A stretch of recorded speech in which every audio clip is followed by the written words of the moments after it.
Coming up on KUJH News, prescription shortages are hitting the Lawrence area. A local author publishes a new book about KU basketball. And the KU Dance Company has their fall performance.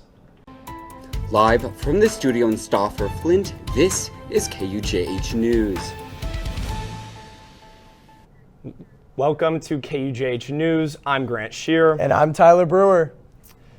Congress voted yesterday ordering the U.S. Justice Department to release the Epstein files. New York Senator Chuck Schumer spoke to the public and said there should be no more games, just release the files. We'll keep the pressure up, pressure for the president to sign, and then pressure on the DOJ to release the full, unredacted files. No hiding, no game playing, no covering up. Pressure to make sure the documents are released in their entirety and not warped by a corrupt DOJ who's hell-bent on hiding the truth, bending the law, and protecting Trump. We think every name should come out, everything. There should be no cover-up. Officials have not announced when Trump will be signing the bill, but the president stated he would if passed by the Senate. Students and local pharmacies are feeling the strain as a new wave of medication shortages and recalls hit Lawrence. KUJH's Clarissa Rodriguez explains what this means for the people counting on their medication to keep going every day. 2025 is bringing a fresh set of challenges to pharmacies nationwide and in Lawrence. The pressure is hard to miss. Common medications for ADHD, ADD, etc. are still in short supply. It has led to long wait times for refills on life-saving medication. The healthcare world, for a lot of college students, sometimes it's their first time navigating all of this on their own. Pharmacists say these shortages aren't new, and some have dragged on for more than a year. Manufacturing delays, quality issues, and shrinking number of suppliers have made it harder than ever to keep shelves stocked and students supported. For many, missing even one dose isn't just a setback, but it can disrupt an entire day.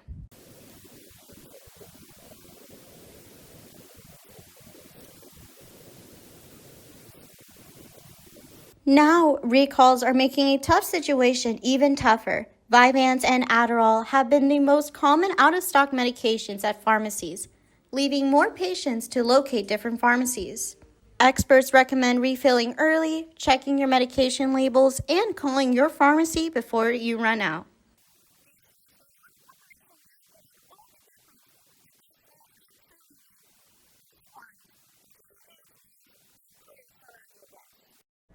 For more information on current shortages or recalls, students can check with the Watkins Health Services or visit the Food and Drug Administration website.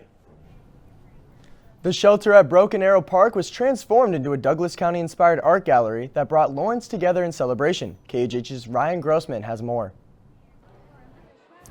The very first Fields of Vision Community Art Night was a success. Over 100 people came to Broken Arrow Park last Friday in this family-friendly event and celebrated the beautiful nature we have in Douglas County and our relationship with the outdoors.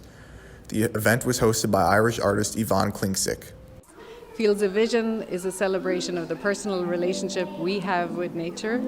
I was drawn to it because I was thinking about how we can find so much connection in our day-to-day lives. There were a ton of different types of art presented, including illuminated hand-cut paper scenes, a full printed collection of community photos, interactive shadow art, and different sculptures.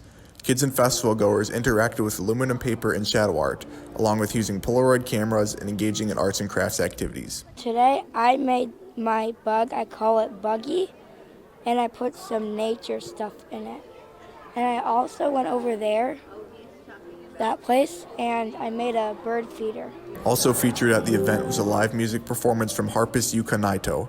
Kids had the opportunity to make s'mores and create their own bird feeder and mini bug hotels. So I made 2 bird feeders. So the first one was for me. The second one was for my brother. Just the perfect night here for the community to come out and support the beautiful, beautiful nature we have here in Douglas County through art. For KUJH News, I'm Ryan Grossman. Thank you, Ryan. What a great look into how the community came together and celebrated Douglas County nature through art. Weather anchor Aiden Baugh is here to give us a preview for the weather for the upcoming holiday. How's it looking out there, Aiden? A mild start today, Grant, and a cloudy one at that. Temperatures as high as 57 right now, 61 for our daily high. Those chances of showers are going to be increasing throughout our day, particularly in the late evening, overnight hours, and tomorrow morning as well. Those showers are going to be on the rise, but that sets us up for a pretty mild, dry weekend ahead for us, especially on Sunday. But looking ahead next week, chances of rain are going to be returning as well as some winter weather. I'm not going to quite use the S word just yet. More on that in a bit. Tyler, back to you. Aiden will be back with a more in-depth look at the weather later in the show. Coming up, students are camping out in Allen Fieldhouse for the men's basketball game. More on that after the break. KU supports community, creativity, Kansas. The University of Kansas provides statewide medical outreach, first responder training, cybersecurity protection, childhood development support, and economic gains amounting to over $7 billion every year. Every day, Kansas Jayhawks serve the world by creating a better future. The world is safer, healthier, stronger because of what KU creates. Welcome back. Aiden Baugh is in the studio with the weather. Aiden, what kind of weather should people be expecting heading into Thanksgiving? Tyler, I'd be expecting temperatures to be declining throughout next week, but outside this morning, it was incredibly foggy, especially here in Lawrence throughout much of northeastern Kansas. Temperatures right now, though, pretty mild in those upper 50s all the way through. 57 up in Kansas City, 58 all the way down in Ottawa. The further south you get, the warmer it gets, but the opposite is true. Up in the north, Tonganoxie, Topeka, 56 degrees, 57 here in Lawrence. For those of you with any evening plans, you may want to bring a light jacket, maybe a raincoat or two, because while temperatures are going to be declining steadily into our mid-50s, chances of rain, especially from 6 o'clock on, are going to be skyrocketing, shooting through the roof. I'd more than likely be expecting some rain, especially later tonight into tomorrow morning around midnight and afterwards. That's when our best chance of showers and thunderstorms are going to be seen across northeastern Kansas. We may get a few rumbles of thunder, some lightning, but more likely just a lot of rain. Nothing severe, just something to keep in mind. Those winds out of the south at about 5 to 10 miles an hour. The Jayhawks looking to take on the Iowa State Cyclones in a Big 12 showdown out in Ames. It's looking to be a beautiful day there. Starting a little bit chilly though, 37 degrees for your pregame festivities. By the time kickoff rolls around 11:30 a.m., warming up all the way to 48. Still pretty chilly outside, but by the end of the fourth quarter, temperatures in those lower 50s.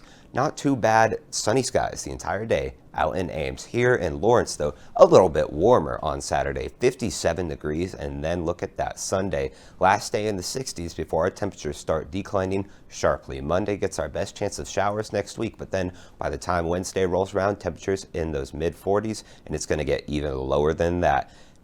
Grant, back to you.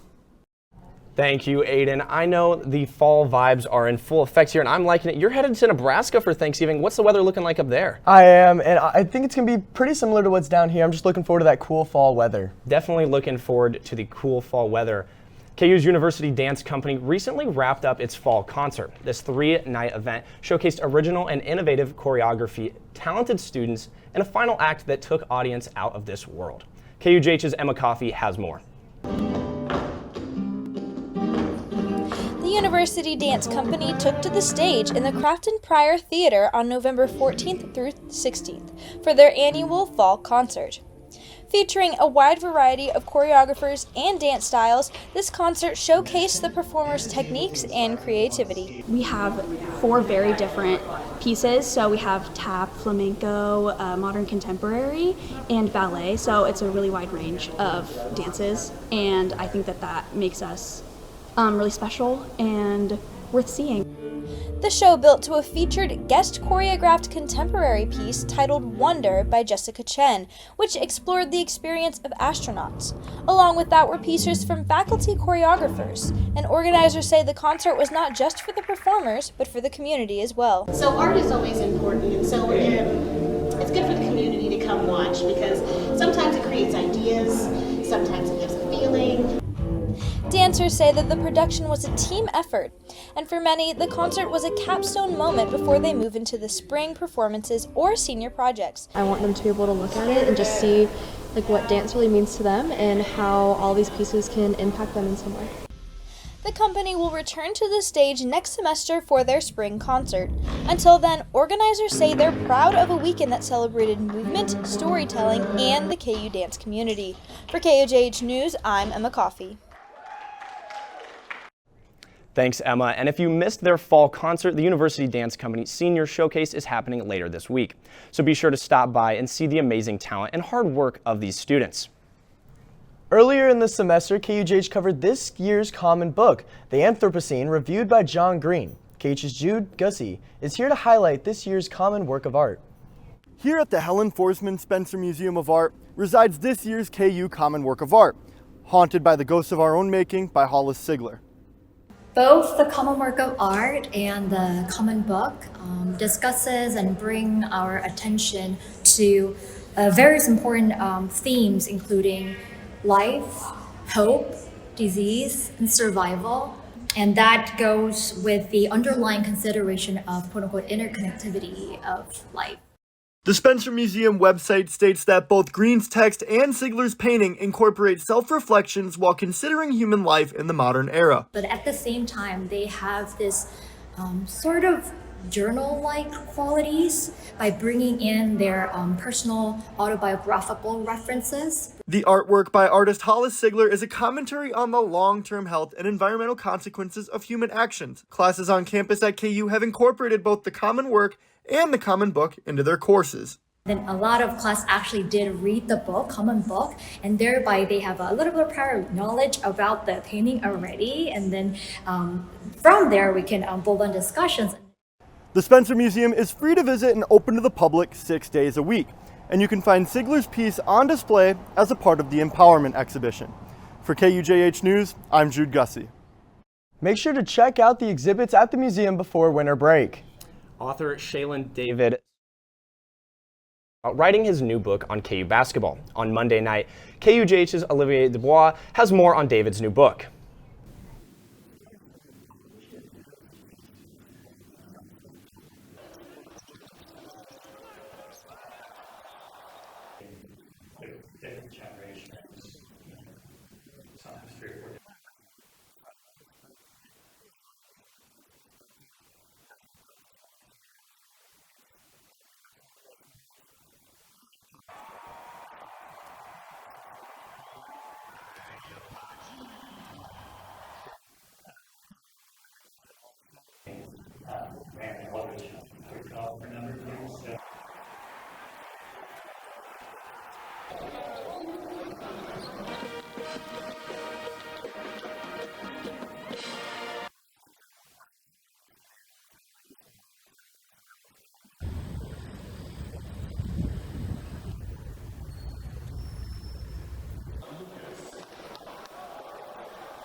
If you want to learn more about the history of KU basketball, Stories from the Fog is available at local bookstores like The Raven and can also be found on online sites like Amazon.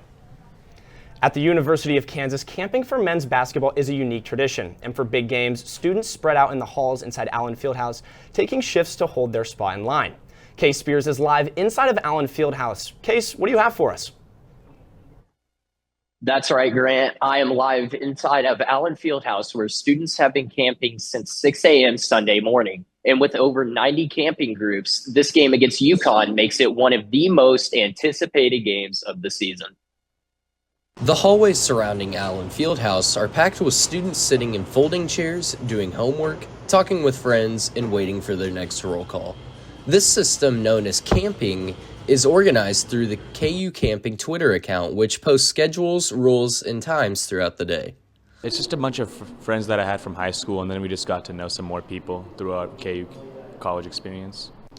The time commitment changes from week to week, and for high-profile matchups, the groups and times can get longer. So this week is kind of crazy. It's like 6 or 7 hours, but usually it's probably like only 3. It's just this is a bigger game, so. To make it manageable, groups organize their shift to the hour. We kind of just send out a spreadsheet and then first come, first serve, and we try to have people camp like at least 2 to 4 hours a week. For many, the wait in the halls is just part of the experience, and the motivation is simple. So we want to get close for the big games, that's why. And with the energy of Allen Fieldhouse just a few steps away, students say there's no better way to prepare for a game. Even if it means long hours and late-night roll calls, for them, camping isn't just a process, it's a part of what makes KU basketball special. After the loss against Duke, Kansas fans are hopeful that the team will bounce back against the number 3 team in the nation. Back to you, Tyler and Grant. In this case, Kansas men's basketball will play UConn December 2nd, and camping will be suspended tomorrow night until students get back from Thanksgiving break. When we return, Annika will be here to give us an inside look at all things KU sports. For students searching for a way to stay active in an outdoorsy way, the City of Lawrence has bike trails running in every direction, and with the new bike share program, we can stay in shape as we tour the sights of our beautiful city. Clinton Lake is only a short 30-minute bike ride away from Daisy Hill and has the most incredible sunset location in all of Lawrence. Walking campus may give you the KU calves, but biking can give you the KU thighs. Bike Lawrence today. Welcome to KUJH Sports. I'm Annika Gustafson, and we've got exactly 1 week until Thanksgiving.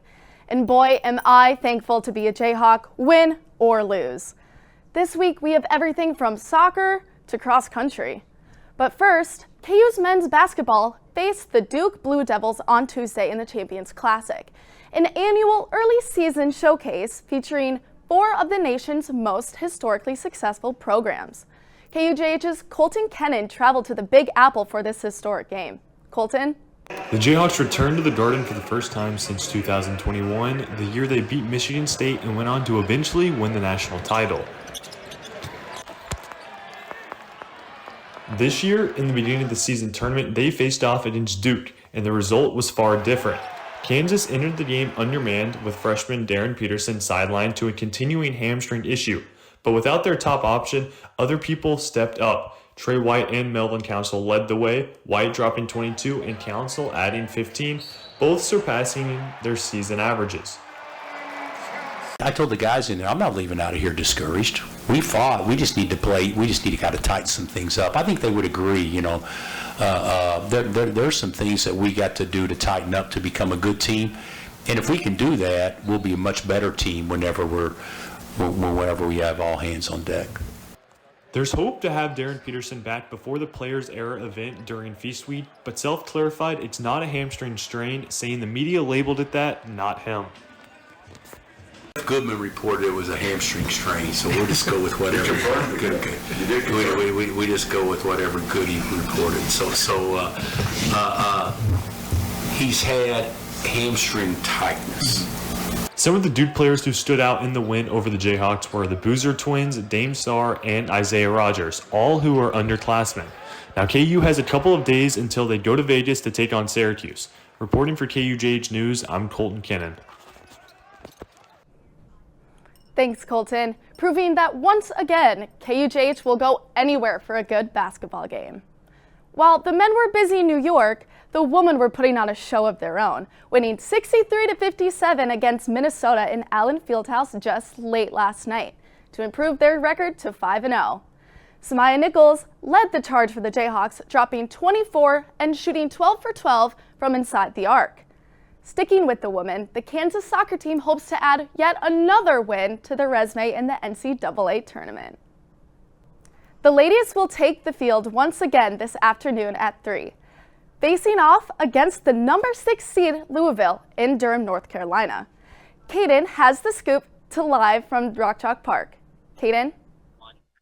That's right, Annika. The Jayhawks are still alive after taking down Cal Baptist just last Friday, 3-1. This marks their 9th win ever in the NCAA tournament and their first tournament win since 2019. They now head to Durham to take on Louisville for a chance to keep their season going. Someone to keep an eye out for on Louisville is Amelia Swinars. She scored 10 goals to go along with another 10 assists on the season. If the Jayhawks want to move on to their third ever Sweet 16, they need to make sure to lock Amelia down. The game starts today at 3 p.m. on ESPN+. So although you can't pack the park, make sure to sit down and crowd your couch to watch the Jayhawks try to advance. Annika, back to you. Thanks, Kaden. Now, soccer wasn't the only KU team turning heads last Friday. The Jayhawks were making noise on the cross-country course, too.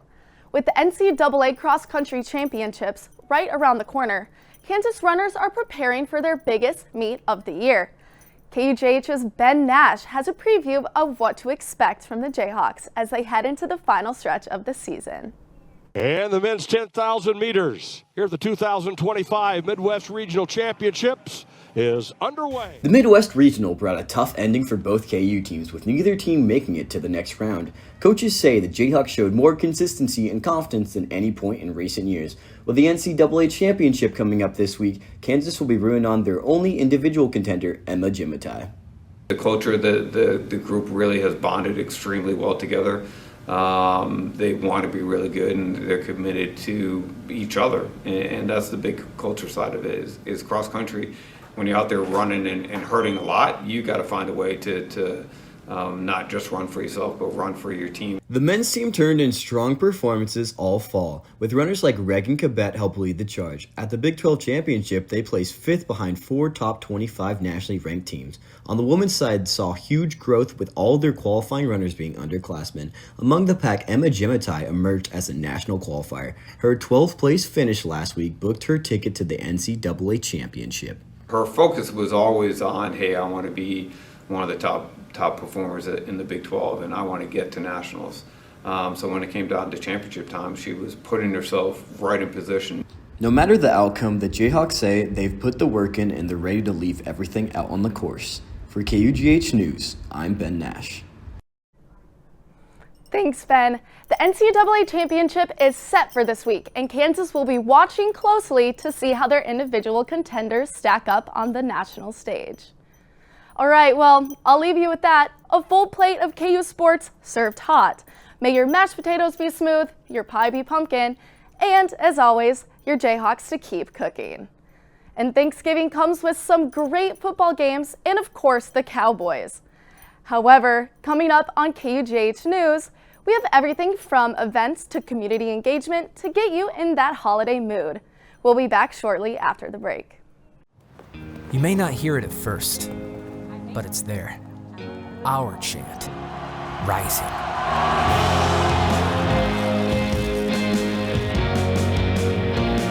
On this summit, callings converge, voices unify into a chorus that sounds out for good, for greatness. Can you hear it? Welcome back to KUJH News. Aiden Baugh is back for one final time with the weather. Aiden, is there anything else we need to know? Tyler, Thanksgiving Day, I want to draw particular attention to this. Temperatures in those mid to low 30s. It's going to be pretty chill. You may want your winter coats because I'm going to say the S word now. Snow may be in the forecast on Thanksgiving Day. Hopefully it's just a light dusting. I've got to drive all the way back across Kansas from Spearville to Lawrence in time for the football game Friday morning right after Thanksgiving. Can't miss my last chance to watch the Jayhawks while I'm a student here at KU. Tyler, back to you. Thank you, Aiden. I'm so glad it's starting to finally feel like fall here in Lawrence, but knowing Kansas weather, it won't last for long. With Thanksgiving just 1 week away, local organizations across Lawrence are preparing free holiday meals for anyone in need. KUJH's Lexi Urban shows us how these groups are making sure everyone is celebrating. As Thanksgiving approaches, several organizations in Lawrence are getting ready to serve free holiday meals. Just Food is helping families celebrate by letting registered shoppers pick out the Thanksgiving items they need.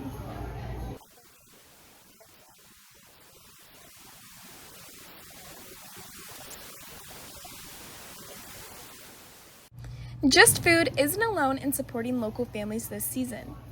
Another organization, the Jax Project, began in 2022 with an 8-year-old boy who wanted to give back. This year, the Jax Project is serving a full Thanksgiving dinner to a homeless camp in North Lawrence.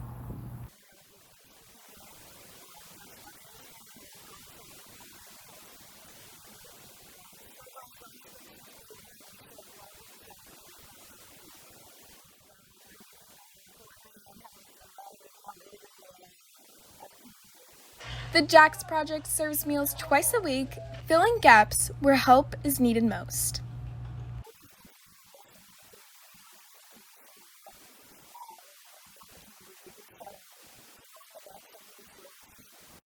Thanks to organizations like Just Food and the Jax Project, the spirit of Thanksgiving continues to shine in Lawrence, making the holiday brighter for those who need it most. For KUJH News, I'm Lexi Urban. Thanks, Lexi. For more information about these organizations, you can visit our website at KUJHnews.com. With Thanksgiving next week, many view this as the beginning of the holiday season. KUJH's Jonah Kahn has more on how Lawrence is getting in the holiday spirit. Jonah, take it away.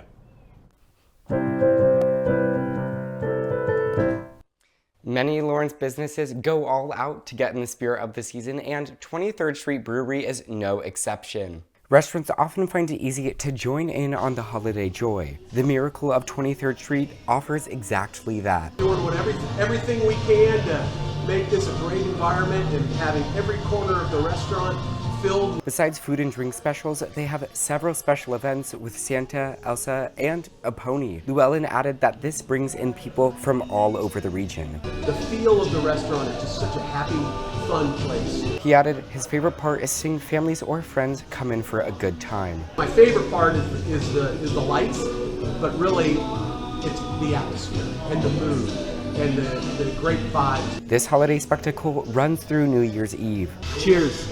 For KUJH, Jonah Kahn. Thanks, Jonah. There are just so many fun ways to get involved this holiday season. I know I like to spread the love around and donate to local food banks. Tyler, how do you like to share your holiday cheer? I just love volunteering and trying to give back to in as many ways as I possibly can. Of course. Well, that's all the time we have for you this morning. Check out KUJH on TikTok and Instagram for exclusive content and keep up to date on the latest stories at KUJHnews.com. With that being said, I'm Grant Shearer. And I'm Tyler Brewer. KUJH News will be back next Thursday at 11:30 a.m. Have a good rest of your week.